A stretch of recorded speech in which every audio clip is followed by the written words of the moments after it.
тамошобинони азиз, ассалому алайкум. барномаи беҳтар аз дӯсти телевизиони баҳористонро барои бачаҳои китобхони китобдӯсти тоҷикистон оғоз мекунем. дар барномаи мо як гурӯҳ бачаҳои китобхони китобдӯсти муассисаи таҳсилоти миёнии умумии рақами 64 ноҳияи рӯдакӣ ҳамроҳи омӯзгорашон ҳамза шоев иштирок доранд. имрӯз мо як ҳикояи адиби писандидаи мо равшани махсумзодро мавриди баррасӣ қарор медиҳем. дар арифи 8 март иди модарону хоҳарон ин як тӯҳфа мешавад ҳам барои мо, ҳам барои тамошобинон ва ҳам барои худи адиб.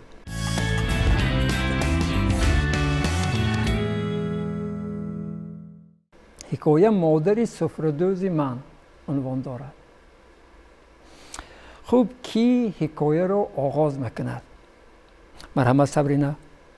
дар инҷо бештари воқеаҳое ки дар ҳикоя оварда шудаанд нависанда дар хобаш мебинад ва ҳикоя чунин оғоз мешавад. нависанда хоб мебинад ки модараш дар айвони хона нишаста суфрадӯзӣ мекунад, чунки модари вай суфрадӯз буд ва вай модарашро дар хоб чунон мебинад ки яъне бори охир ҳангоми барҳаёт буданаш дида буд.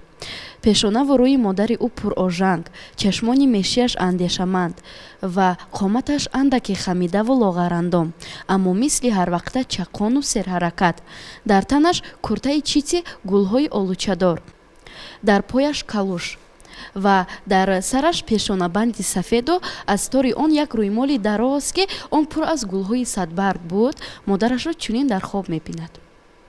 офарин, бисёр Сабрина озод, равон, зебо ва фаҳмиданӣ нақл кард. ва дар оғоз воқеан модарашро ҳамин хел тасвир карда, чунон ки дар зиндагӣ ҳам мебинад. вақте ки модар дар ҳаёт аст, вақте ки модар дар тори сари мо ҳаст, мо ӯро мебинем. баъд аз сари модар мо модарро ҳамеша хоб мебинем ё дар хаёли мо боз ба хаёл оварда пеши чашми худ қарор медиҳем. баъд чӣ мешавад?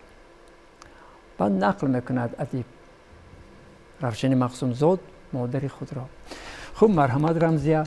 падараш аз ҳама пеш мехест ва гӯё бо сулфаи сохтаи хеш дар гӯши ҳавлиашон табли бедорӣ мезад ва баъдтар садои ӯ ба овозҳои гуногуне омехта шуда саропои рӯсторо фаро мегирифт.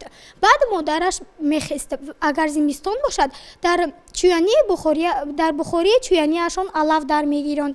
пешдаргиронаш ҳамеша чанд шохча хушки арча буд ва баъд ӯ то дар гирифтани алав бекор нанишаста аз пахтаҳое ки ҷамъоварӣ карда буд як қабза гирифта пундона мекунад ва баъд ҷомаи худро ба бар карда ба берун бармеояд. азбаски акаю апаи нависанда дар басти якум мехонданд, онҳо ба мактаб мерафтанд ва нависанда бо модараш танҳо мемонд ва модараш баъди падараш ба кор рафтан бекор нанишаста дарчаи катакро боз карда мурғҳоро ба берун сар медод ва агар падар вақте ки дар хона мебуд ҳеҷ вақт ин корро намекард, чунки ӯ мурғро чашми дидан надошт. мегуфт ки аз дасти мурғ дар ҳаёт чизе корида намешавад. офарин. ҳамин як нависанда адиб ба мо як хислати бисёр муҳими модаронро дар ҳамин ҷо тасвир кардааст. Рамзия, ба фикри ту он чизе ки нақл кардӣ адиб чӣ гуфтан мехоҳад? нависанда инро дар матн гуфтанӣ ҳаст ки модар аз бедор шуданаш бекор нанишаста то хоб рафтанаш кореро анҷом медиҳад. агар эътибор дода бошед, модари мо саҳар аз ҳама барвақт бедор мешавад, аз ҳама аввал хони моро гарм мекунад ва эътибор диҳед, ба хотир биёред, боз аз ҳама охир ки хоб мекунад модар. дидед, аз ҳама пуркор, аз ҳама серташвиш, аз ҳама ғамхор ва ҳамин ташвишҳо ҳамин корҳо ба хотири мо аст. шумо аз ноҳияи рӯдакӣ ҳастед, дар деҳа зиндагӣ мекунед, истиқомат мекунед ва бинед чӣ қадар як бор ба хотир биёред ки аз ҳама пеш бедор мешавад. шумоне боз дигарҳоро ҳам бедор мекунад. дар Тоҷикистон аз ҳама пеш модарон бедор мешаванд, аз хоб бедор мешаванд. агар модар дар хоб монад, همه در خواب میموند، همه از کار میموند، یگان کار به سامان نمیرسد. من واقعا همین جمله رو نوشته است که مادرم بیکار نمی نشست، تو تصویدنی بخوری پیچکه پخته میغازید، پون بهارو چی میکرد، باز یگان کاری دیگر، باز یگان کاری دیگر، باز یگان کاری دیگر، در یک روز 3 مرتبه 4 مرتبه دسترخوان میکشید، دسترخوان میگندارد، کاسه طبق خوراک پختن، شما را همچون مهمان قبول میکند، با همچون مهمان به مکتب گسیل میکند، حتی در خانه نباشید هم مادر در یادی شما هست، در یادی ما هست. و مادر سفره دوز بود، سفره رو چی خیل میدوزند. ادیب بسیار خوش رو تصویر کرده است. خوب مرا اسلام الدین مرحمت. ادیب در این متن گفته است که و مادرش پوستی آش داده شده یعنی مش را به 4 طرف هموار نموده مهین مهین مس میکرد، آن را مثل پشتی فرزند خیش و مهین مهین مسح کرده مس میکرده. این چی اسلام الدین ببین نویسنده چی گفته است، اعتبار دهید. همه سفره رو پوستی آش داده شده رو از اون وقت سفره رو در زمان پیش از پوست آماده میکردن، تیار میکردن، همین قدر هموار خوش رو هموار میکرد که گویا تخت پشتی یا دست پای فرزندش رو مس میکرده باشه. بعد کارش رو دوست میداشت است. خب با دستای کارآموختش مهین مهین مس میکرد، گویا که پوست از دستان مادری خیش به حضور نفس کشیده. بعدی چند جایهای سوراخ کرده قصاب اهمیتی کرده، جایهای بریده قصاب را قیچی زده، 2-3 پوست دیگر را بر روی این پوست هموار نموده. بعد شیرازی پوست را دوخته. بعد از این انجام کارها سفره مثل شیر سفید تیار میشد. سفره مثل شیر از پوست تیار میشد. اکنون که میگوید برای چی مادر نویسنده در همین حکایش مادر سفره دوز رو تصویر کرده است، که میگوید که برای چی سفره رو در زمان پیش از پوستی حیوان ها، مثلا از پوستی بوز گوسفند و گاو تیار میکردن. برای آنکه از پوستی گاو بوز بره میکردن که خمیر بر وی نچسبه.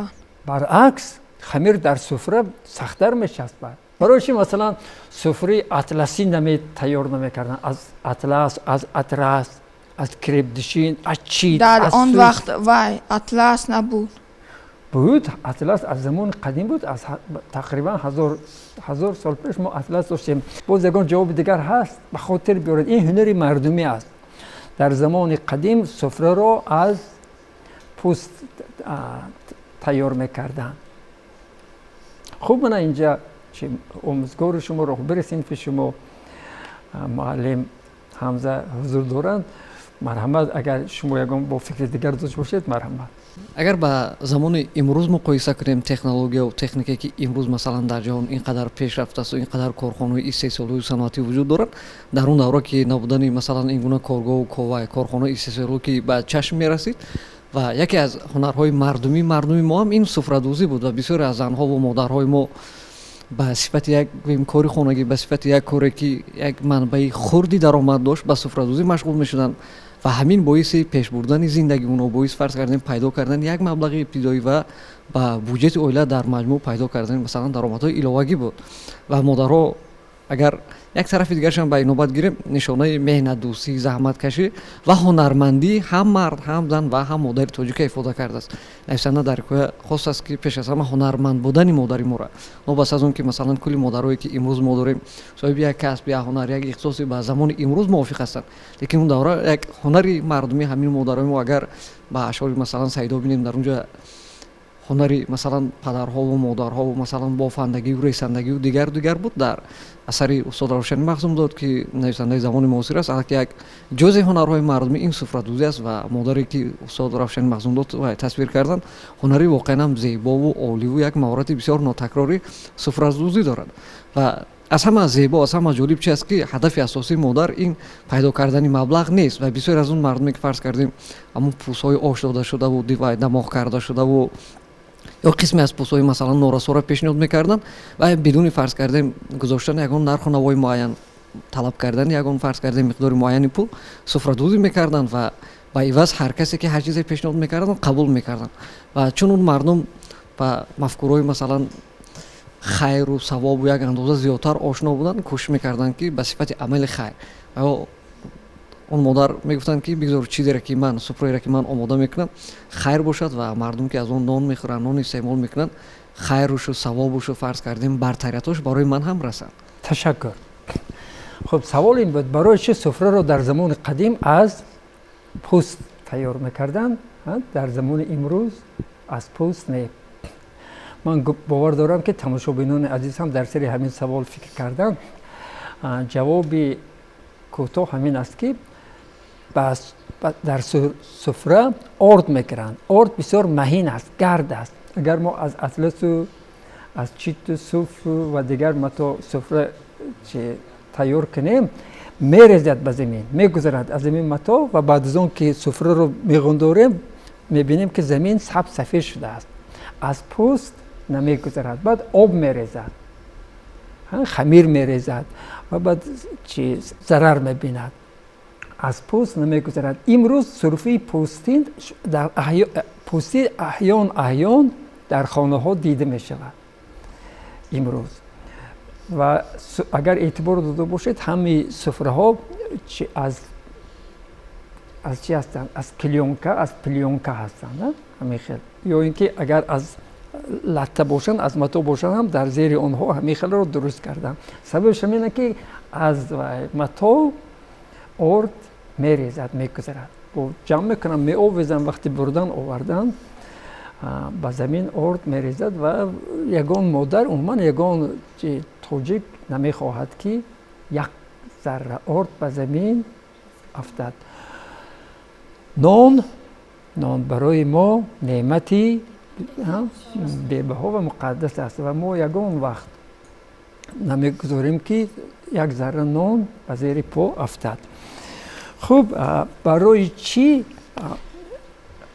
ادیب گفته است که مادر من سفره میدوخت و به نزد او کیان می آمدند و مادر چقدر پول میگرفت از دیگرها. خب مرحمت نوزیا. نویسنده برای آن آورده است که مادرش گویا برای سفره دخترش از یگان کس با پول زیادتی نمیخواسته است، گویا که سفره دخترش را برای ثواب میدوخته باشد.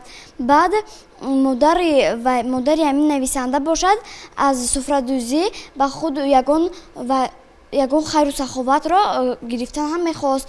باز نمیخواهد که آدما از روستایشان باز از دیگر روستایهای هم باشند و نزد همین مادر سفره آمده از همین مادر سفره طلب میکنند و خرسند میشد که و دوم میگرفت از مردم به خاطر آنکه فرزندانش صحت و سلامت باشند. باز از اون زیادتر خرسند میشد که از دیه های دیگر هم پس معلوم میشد که خیلی سفره دوزی مشهور بوده است. من واقعا نوشته که مادرم هرگز از کسی برای خدمتش مبلغی انیق طلب نمیکرد گفتم و خرسند میشد که مردم از سفره دختر او نان میخورند.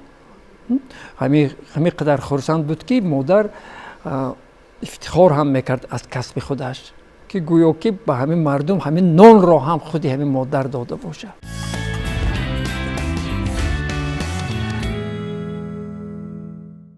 دوام واقع چی می شود؟ خب مرحمت فاطمه چی گفتم میخواد؟ در همین اثر من درک کردم که وقتی که مادر کارهایش را انجام میداد سرود میخواند.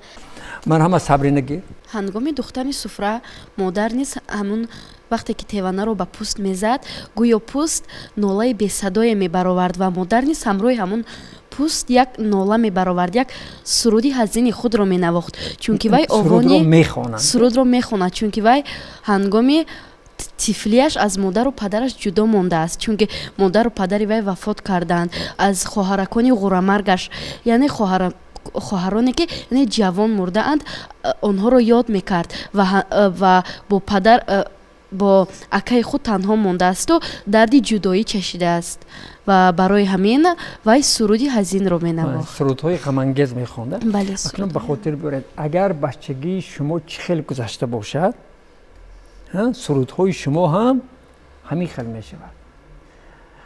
бачагии ягон нафар агар бисёр вазнин гузашта бошад, вақте калон мешавед, 40, 50, 60 сола мешавед, вақте танҳо мемонед, зери лаб суруд мехонед, сурудҳои ҳузнангез мехонед. агар бачагии шумо шоду хуррам гузашта бошад, бисёр сурудҳое ки дар вақти калонсол мешавед мехонед, сурудҳои бисёр рӯҳбаландкунанда хурсандибахш ҳастанд. фаҳмидед, бисёр хурсандона суруд мехонед. ҳамин бачагӣ чӣ хел гузарад, аксаш дар вақте ки мо ба калом мешавем, дар забони мо, дар нигоҳи мо, дар рафтори мо ҳамеша ҳувайдо мегардад. одамони зирак ҳам ту мебинанд, ба ягон нафар нигоҳ мекунанд ва медонанд ки бачагиаш чӣ хел гузаштааст.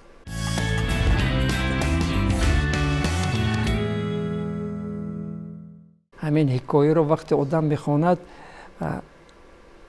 чӣ ҳис мекунад, чӣ эҳсос мекунад? хуб, марҳамат, албатта боз Сабрина ҷавоб медиҳад. Сабрина аз ҳама фаъол аст. баъд дигаро давом медиҳем. марҳамат Сабрина. вақте ки ман ин ҳикояро хондам, каме эҳсосӣ низ шудам ва ғамгин низ шудам, чунки нависанда модарашро чунон овардааст ки дар овони тифлӣ азоб кашидааст ва модарашро чунон тасвир кардааст ки ба дили ман як эҳсосе ворид кард. барои ҳамин ман каме ғамгин ҳам шудам ва бисёртар модари худро дӯст доштам. дуруст аст. ҷанбасти Сабрина дуруст аст. ҳамин ҳикояро мехонад, воқеан ҳикояи ғамангез аст. одамро ба ҳузн, ба андеша водор месозад ҳамин хел. ва оқибат одам модари худашро пеши назар меорад ва модарашро дӯст медорад. дар бачагӣ одам модарро дигар хел мешиносад, дар ҷавонӣ дигар хел, баъди 40 солагӣ боз дигар хел мешавад. масалан, дар бачагӣ одам сурати модарро медонад. ана модари ман, ана модари ман, ана модари ман, дигар ҳеҷ чӣ нест. вақте ҷавон мешавед, ба шумо модар боз зиёдтар дар кор мешавад. хуб, лекин вақте ки одам ба 40 солагӣ мерасад, баъд қадри модарро мефаҳмад. барои ҳамин Рафшони Махсумзод ҳам ин ҳикояро баъди 40 солагӣ, дар 50-55 солагиаш навистааст.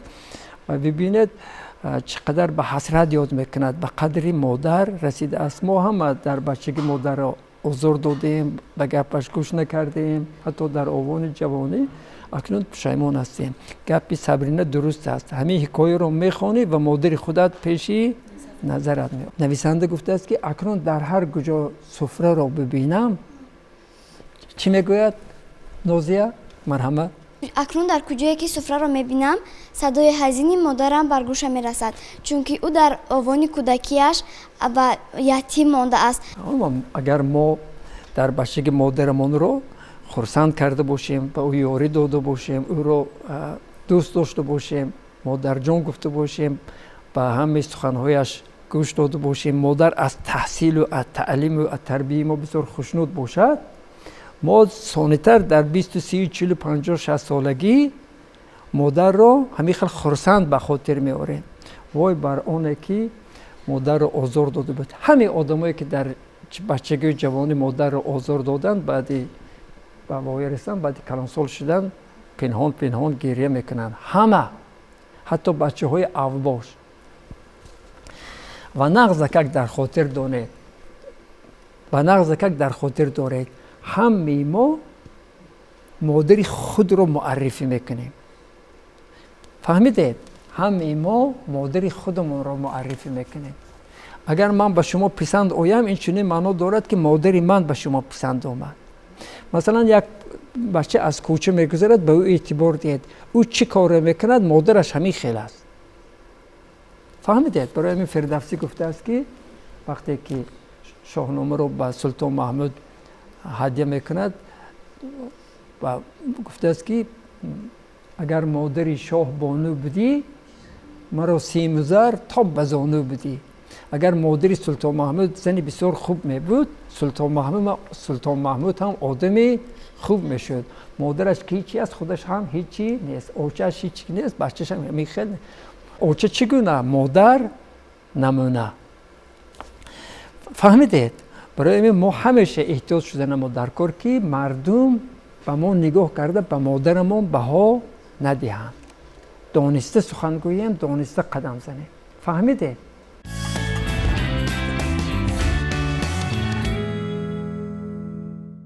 یک خیش داشتن، همین روشین محسومزاد یک خیش بچه داشتن. نامش چی بود؟ нависанда як хеш дошт. вай писари акаи ҳамин нависанда буд ки номи вай заршед мебошад ва вақте ки модараш суфрадӯзиро ба анҷом мерасонад аз ҷой бармехезад ва ногаҳон чашми модари вай ба писари акаи ӯ заршед меафтад ки вай дар назди ҷӯи вай дар лаби назди ҷӯи яъне сероб дар назди ҷӯи сероб истода буд ки вай аз боғи ҳамон нависанда гузашта тамоми деҳаро шодоб месохт ва заршед дар дасти ӯ як химча буду ӯ химчаро ба об мезад ва дар об туф мекард ва модари нависанда инро дида яъне ба вай маъқул намешавад ин кори заршед ва мегӯяд ва бо ғазаб чунин мегӯяд: бачем, чанд бор ба ту гуфтам ба об туф накун, макрӯҳ мешавад, ӯ болаш мегирад. Магар дигар кор надорӣ? Рав, говро мехгардон ку ки дар он уқдон аз ташнагӣ мурд. дуруст аст. ҳамин заршед як одати бад дошт, ба ҷои туф мекунад ё ба ҷои чӯбро зада бозӣ мекард. барои чӣ ҳамин заршед ҳамин корро мекард? туф мекард, ба ҷои бозӣ мекард, як чӯбро гирифта ҷӯйро мекофид. албатта ҷӯи сероб буд. ки гуфта метавонад? марҳамат рамзия. барои он ки заршед дар синни хурдсолӣ беақл буд ва ӯ ҳамин хел бозӣ карда намедонист ки чӣ кор карда истодааст. ақлаш намегирифт. барои чӣ туф мекард? барои чӣ бозӣ мекард? вақте ки заршед ба об чӯб мезад, аз чарсаҳое ки дар рӯяш мепарид ҳаловат мебурд. боз ӯ завқовар шуда ба ҳамон об туф мекард ё ин ки ба чӯб дар об мезад. ӯ ба завқ омада. заршед барои он ба об туф мекард, бо об бозӣ мекард ки бекор буд. ҳамин одам бекор ки мон корҳои беҳуда мекунад. фаҳмидед? акнун бибинед, модар яъне холаш ё аммаш ба заршед мегӯяд ки ба об туф накун. воқеан ба об туф кардан кори хуб нест, нодуруст аст, гуноҳ аст. бибинед, масалан ҳатто ба дарё агар туф кунед, ягон одами калонсол бинад мегӯяд ки туф накун. ҳамин туф ҳамин қадар аст, андак аст, чанд қатра аст. бо ин туфи мо дарё чиркин намешавад. лекин аз ду сар калонсолон мегӯянд ки ба об туф накун. барои чӣ? шумо шунидед, ягон маротиба шунидед ки ба об туф накун гуфтанд.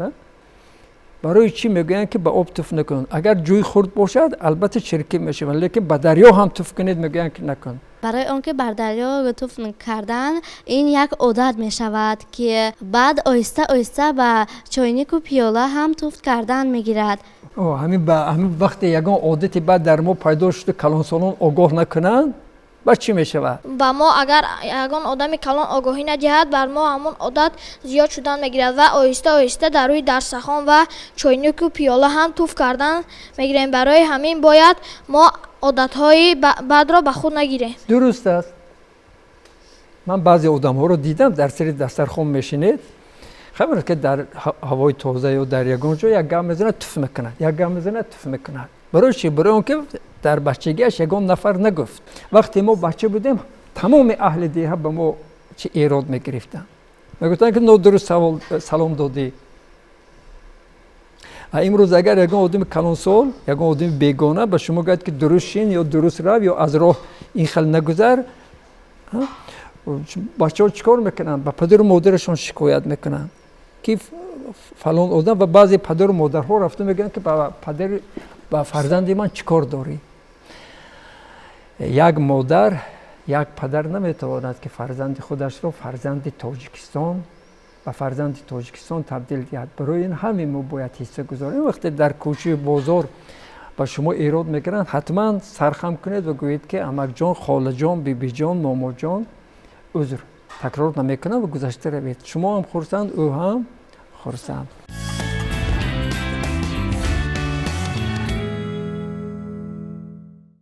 هر بهار آدمان این دهه عکاسی روس را پشواز میگرفتند. عکاس چی است؟ صورتگیر را پشواز میگرفتند که منتظر میشدند.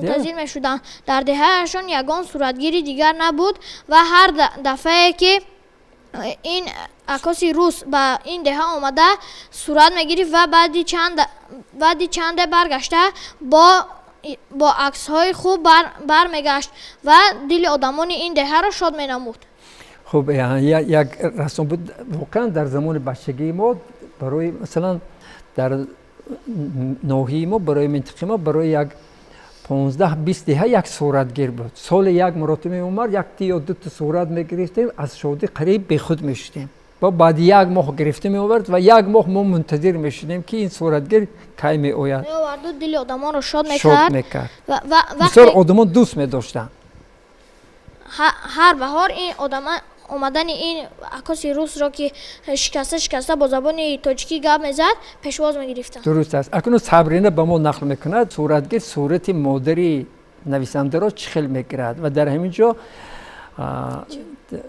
نویسنده قهرمان حکایه از سبب جوانی یک اشتباه میکند. چه اشتباه؟ مرحمت. وقتی که همون صورتگیری روز که به خانه اینها می آید و به خانه می درآید، وای در هر خانه خود را یعنی بیگانه حس نمی کرد و به خانه در آمده شکسته با زبان تاجیکی چنین می گوید: سلام علیک اپاجان، پورترت لازم نیست. و وقتی که مادر نویسنده در پیش ایوان نشسته سفره می دوخت، سفره دوزی را یک طرف می ماند و همون رویمال پیشانه‌بند سفیدش که بر کتفانش افتاده بود هنگامی کار به سرش انداخته زود از جای بر می خیزد و عکاس رو پیشواز میگیرند و عکاس به اینجا اومده زود مثل که خود رو بیگانه حس نمی کند، زود از آنها یک کاسه آب میخواهد و خودی نویسنده خسته دویده رفته یک کاسه آب میآورد و به عکاس میدهد. وقتی که عکاس یعنی آب رو میخورد، یعنی مادر نویسنده میخواهد که به آشخانه رفته یعنی میز آرادهد و عکاس رو دسترخوان کشاید، ولی نویسنده مادرش رو میقپد، یعنی میگوید که مادر نرو، بیا یک صورت بگیریم، یعنی عکس بگیریم. وقتی مادری و یک زنی فرشته خصال بود، با این گونه کارهای مایده چویده یعنی ذوق نداشت و ولی همون روز گپی نویسنده رو نمیشکند و با او صورت گرفتنی می شود. مادر و پسر یک جای میخواهند که صورت بگیرند. خب دوام ده صبرینه. وقتی که آنها صورت گرفتنی میخواهند، مادرش همون رویمالی درازی که پر از گلهای صدبرگ بود آن را به سرش میگیرد و مادری وی خیلی زنی فرشته خصال بود و با همون صدبرگ‌هایی که رویمالی او را آرا داده بودند باز هم چهرهش نورانی تر می نمود و بعداً آنها در نزد همون عکاس خیلی کنجکاو بود، آنها رو میگوید که در نزد همون دو بوتایی که در پس آنها بود در همون جا ایسته تا اینکه من شما رو صورت گیرم. و وقتی که آنها در اونجا می ایستند و صورت گرفتنی میشوند، ناگهان وی رو همون پسرک رو جورهایش و الک دانشجو بله دانشجو شده بود، وی رو دوستانش فریاد میکنند وی جورهایش ولی با مادرش میگوید که حاضر من یک دقیقه است حاضر من میآیم، ولی وی رفته کمی دیر میکند و عکاس رو دیگر همسایه ها فریاد میکنند. وی عکاس باشد مادر او رو در همون صورت میگیرد که وی پسر خود رو انتظار بود و در یعنی چشم وی به در بود، یعنی به مثل آنه که وی کسی رو انتظار است، چون این صورت میگیرد و رو بعد میرود.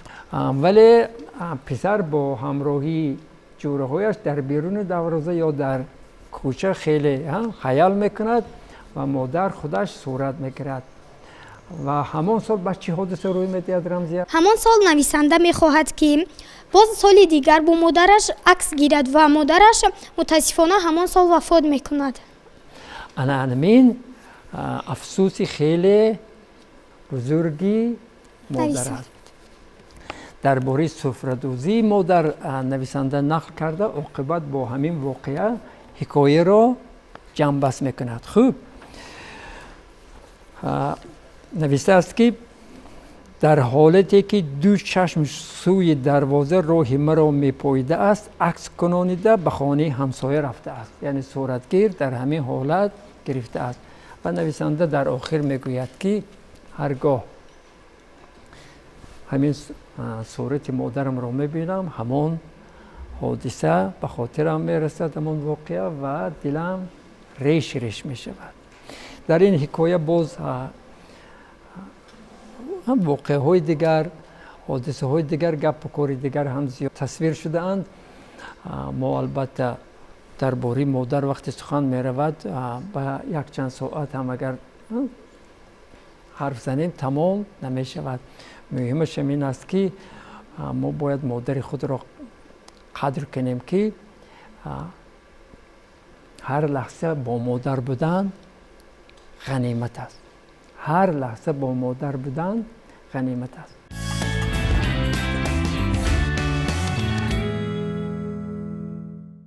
وابسته به همین حکایه من میخوایم که هر کس چی فهمید، چه حکمت گرفت، چی دانست، اکنون با مادر خودش چه خیلی مناسبت کردن میخواهد.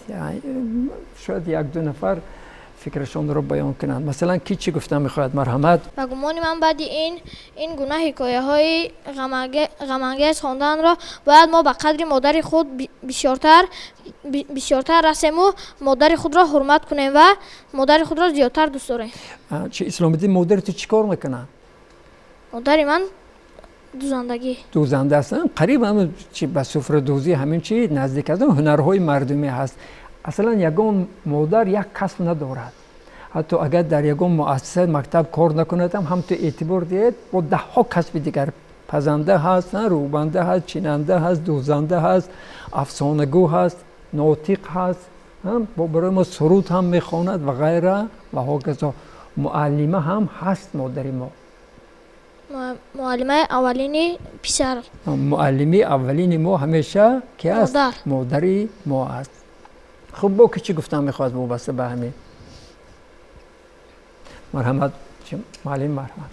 هر نفری که وقتی که این حکایه رو میخوند پیش از همه با اگر حیات شخصی نویسنده، گرچنده که مجموعی واقعه و حادثه‌ای که نویسنده در حکایه تصویر کرده است در خواب نویسنده پستر شده باشد، پیش از همه با حیات مادر، با بزرگی مادر، با همون قدرت و توانایی و هنرمندی مادر آشنا می شود.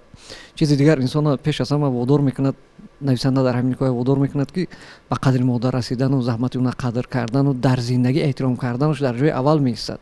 همون یک خطایی که اگر فرض کردیم از یک لحظه حکایه به اینو باید گیریم، خطایی که خودی نویسنده کرد در همون لحظه که باید به مادر عکس میگرفت، به خاطر مثلا صدا یک جوره شده از دروازه بیرون رفت، تأخیر کرد، عکاس در یک لحظه فرض کردیم انتظاری چشم مادر براه بودن عکسی مادر اون عکاسی کرده بود و خودی همون سال که مادر فوتید نویسنده تا آخر عمر شاید افسوس خورد که برای چی همون روز همین خطا را تکرار کرد و همین عکس فرض کردیم در یک جایی با خودی همون مادر نبود و یگانه چیزی که امروز برای نویسنده همچون میراث، همچون یادگاری تا امروز باقی مانده است، این عکس مادری است که تا امروز است.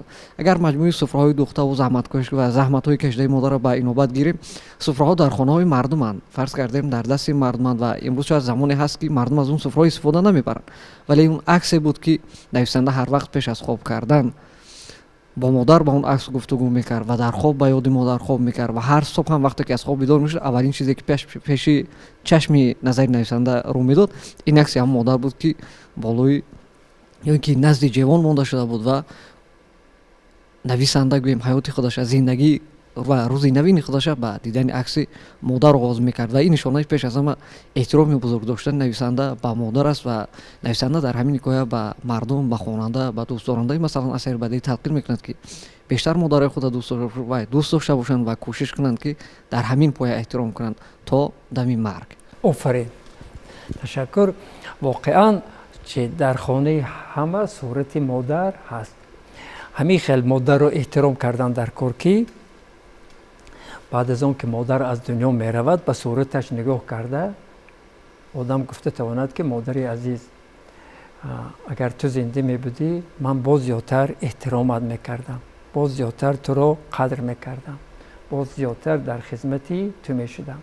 اگر ما مادر رو احترام نکردیم، رنجاندیم، بسیار عذاب دادیم، وقتی مادر از دنیا می رود به صورتش نگاه کرده فقط افسوس می خوریم. و چیزی دیگری که من در آخر اضافه کردم میخواهم، من از خود نویسنده رفشن مخصومزاد پرسیدم که مادر شما واقعا سفره‌دوز بود؟ گفت که نه. من گفتم که این در اینجا مادر شما تصویر شده است؟ گفت که هم بعضی چهره ها بعضی لحظه ها مادری من است، لیکن مادر من سفره‌دوزی نمیکردن. من این رو از یک چند مادران جمع آورده یک مادر ساخته برای خواننده ها پیشنهاد کردم. یعنی مادری رفشن مخصومزاد سفره‌دوز نبود. رفشن مخصومزاد ادیب با همین حکایه‌اش یک بار دیگر به ما تاکید کردین است که مادر را عزیز داریم، قدر کنیم و قدرش را شناسیم. من باور دارم که همه شما از بس که بچه‌های بااداب هستید، کتابخوان هستید، کتاب دوست هستید و به سبب این حکایه را شما انتخاب کرده نخواندید. به قدر مادر میرسید. تشکر برای اون که همین حکایه رو خوندید و همین حکایه رو انتخاب کردید. من باور دارم که تماشابینان عزیز از این سخنرانی شما، از این محاکمه شما، از این حکمت هایی که شما از این حکایه برداشتید بیان کردید خیلی خوشحال شدم و هم هر کس باید به قدر مادر رسیده تواند. من البته خرسند هستم از اون که شما همین حکایه رو خوندید و فهمیدید و وابسته به مادر در وصف مادر بسیار سخنهای خوب گفتید. هم رمزیه، هم علی جان، هم فاطمه، اسلام الدین، صبرینا، فردوس، نازیه از شما منتظر هستم. من باور دارم که در واخری های دیگر باز اشتراک میکنیم. من گمان میکنم شما هم راضی میشوید در همین برنامه از همه زیادتر صبرینا فعالتر بود. همه شما البته من از شما از یگان نفر شما گله ندارم، از همه چه راضی هستم، لیکن صبرینا اندک از شما پیش قدم تر بود. شاید و در برنامه پیشینی ما اشتراک میکرد اندک تجربه گرفته باشد. برای همین کتابی رفشن مخصومزاد رو با خواهش خود رفشن مخصومزاد من به صبرینا تحفه میکنم. صبرینا ما امید داریم که همراهی همسنفانت تو رو در سال دیگر در آزمون جمهوری فروغ صوفی دانه کتاب است میبینیم. خوب، این کتاب برای تو تحفه است از رفشن مخصومزاد و از همه تماشابینان برنامه بهتر از دوست تلویزیون بهارستان. سلامت باشید. برای شما و برای صبرینا یک کفکوبی میکنیم.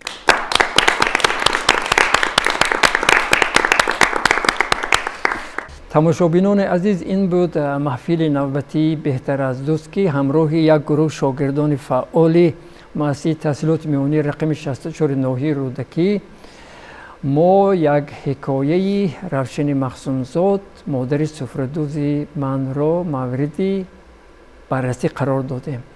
سلامت باشید تا واخری دیگر.